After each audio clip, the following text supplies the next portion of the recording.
Pour moi, la laïcité, c'est très simple. C'est la séparation des pouvoirs temporels et spirituels. C'est-à-dire que c'est très important dans une société que le religieux ne soit pas confondu avec le politique. Pour moi, la laïcité, c'est tout simplement ça. Après, qu'il y ait dans une tradition, dans un pays donné, que tous les individus se reconnaissent appartenir à une même religion ou pas, je dirais, en France, il y a une laïcité extrême, c'est-à-dire dans laquelle, effectivement, la République en soi est laïque. Donc il y a non seulement séparation des pouvoirs, mais on considère que les Français n'ont pas de religion, ou qu'ils ont toutes les religions qu'ils veulent, finalement.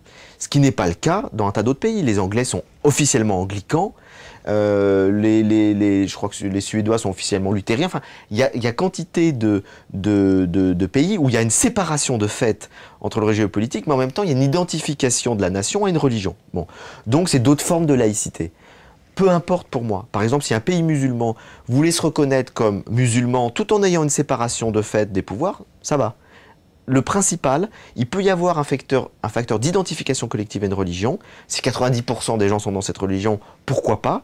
Ce qui me paraît essentiel, c'est que dans l'organisation de la vie en société, il y a une véritable séparation des différents pouvoirs et qu'on ne mélange pas la loi religieuse avec la loi sociale, collective, pour lequel, effectivement, là, on doit avoir une approche qui n'est pas inspirée par la religion. Je suis plus proche avec les laïcités non françaises. C'est-à-dire les laïcités qui permettent tous les signes religieux, du moment qu'on sépare bien les choses.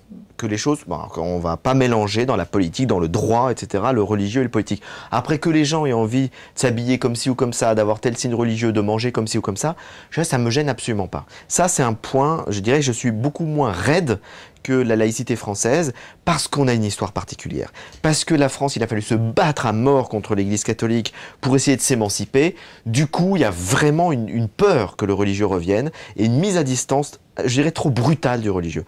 Donc moi, j'étais tout à fait contre la loi sur le voile. Je trouve que ça va créer bien plus de problèmes que ça va en résoudre et que ce n'est pas quelques jeunes filles voilées qui menacent la République. Ça, je trouve ça ridicule. Maintenant, il y a un autre problème. C'est le problème... je dirais, un problème plutôt pratique.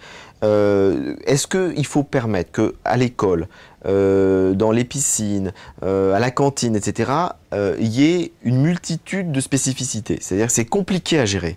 Lorsqu'à l'hôpital, vous avez des femmes qui ne veulent pas qu'un médecin homme les touche. S'il n'y a pas de médecin homme, de médecin femme, qu'est-ce qu'on fait? Lorsqu'on demande, les témoins de Jéhovah ne veulent pas de transfusion sanguine, qu'est-ce qu'on fait? Lorsque au nom de sa religion, on demande 1000 exceptions, ça devient ingérable. Donc là, je crois qu'il faut distinguer, je dirais, il faut, à mon avis, avoir une tolérance assez large. Et puis dans certains cas, dans les cantines scolaires, dans les piscines scolaires, dans les hôpitaux, je crois qu'il faut un système qui simplifie les choses et auquel on demande, lorsque c'est vraiment, on n'a pas le choix pour des raisons pratiques, qu'on demande aux gens de mettre un peu leur religion dans leur poche à certains moments. Et qu'il ne faut pas tolérer toutes les exceptions. Sinon, on n'en sort plus. Donc c'est plutôt un souci pratique qu'un souci théorique.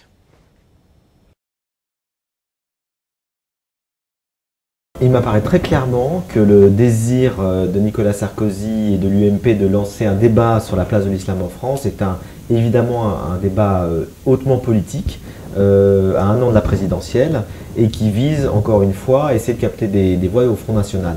On a vu ce qu'a donné déjà le débat sur l'identité nationale. J'étais totalement opposé parce que c'est un débat qui est piégé depuis le départ. Ce débat en fait visait l'islam uniquement, sans le dire. Alors aujourd'hui, on pourrait dire, on est un peu plus honnête, on vise directement l'islam.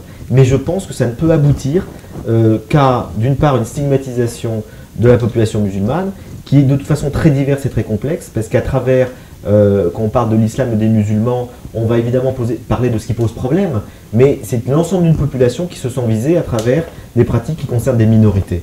Ça, c'est la première chose. La deuxième chose, c'est que il est bien évident que ça va plutôt, ce genre de débat public renforce les peurs, renforce tout ce qui est le rejet de l'étranger, du différent, de ce qui inquiète, et donc ça va renforcer l'extrême droite. Il faut regarder les choses au cas par cas. Qu'il y ait des problèmes sur la question de la formation des imams, c'est un problème précis. Qu'il y ait eu le problème du voile, et notamment du voile intégral, c'est un problème précis, et qui concerne quelques centaines d'individus.